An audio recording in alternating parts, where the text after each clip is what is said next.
right? Steve Perry captured that because he understood that he didn't have to belt in the low end. All he had to do was create a mixed voice and get to that sound. So.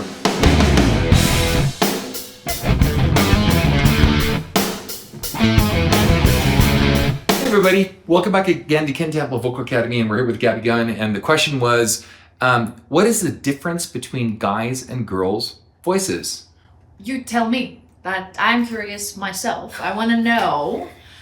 So the anatomical difference. Okay. I want to know that. What's the difference between the gender? Okay. And then also, because my main thing was when I was younger, I wanted to be, as a girl, as strong, voice-wise, as the guys.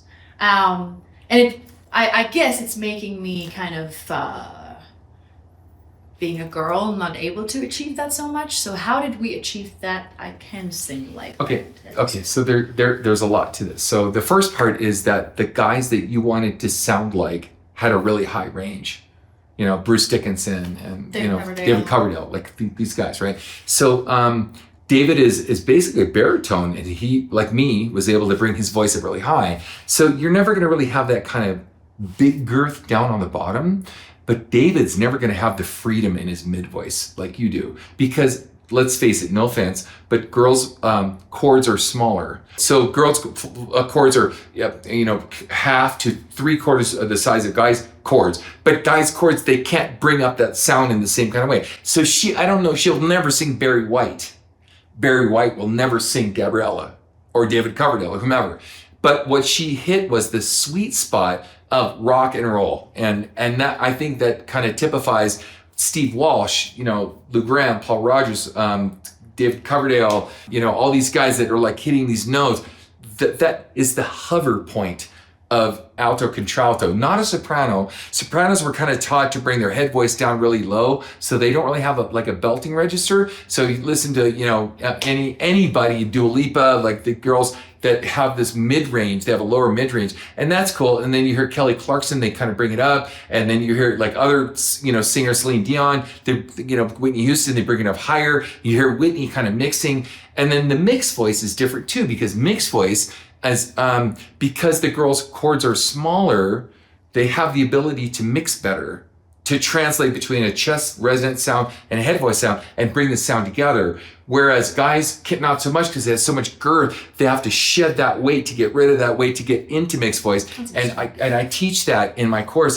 It's tough because it's hard to not want to man up to a sound in a lower level and then shed that weight to get into mixed voice and go up. Now, where we hear this is in the Marvin Gayes and all these other guys that have done a lot of Motown stuff, where they didn't really care about belting the bottom. So, I was born on a river. Right? Steve Perry captured that because he understood that he didn't have to belt in the low end. All he had to do was create a mixed voice and get to that sound. So anyway, that should be a whole other subject, and I'm glad you brought it up. But yeah, that is really interesting. It's really, really, really interesting. Haven't you been told by someone in the past that you, as a baritone, going to be able to reach only certain? Yes. So unfortunately, in my early years, I got a chance to study under Leonie Maggiera.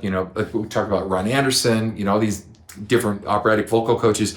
They told me I'm a tenor, or I'm not a tenor, high Barry. I've never reached the tenor range. So for you guys on guitar, I wish I had a guitar. I don't. I would only get to go to F4, F sharp 4. Maybe G4. It's a really low note. Yeah, like it's a low note. I would never be able to sing in my upper register, and I should sentence myself to this sound. And I found out that that's just patently false. It's not true.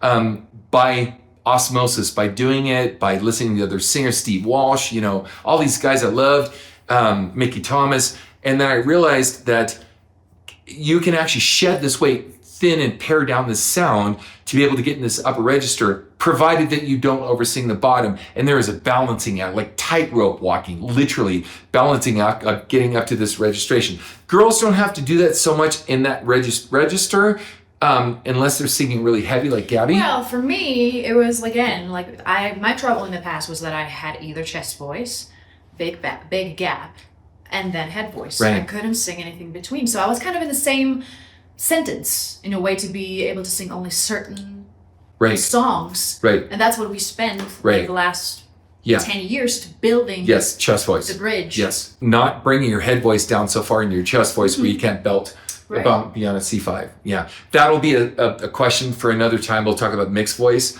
But thank you for joining us, man. We got a lot of these coming your way. So stay tuned, man. There's good quality stuff here. So, all right. Till next time.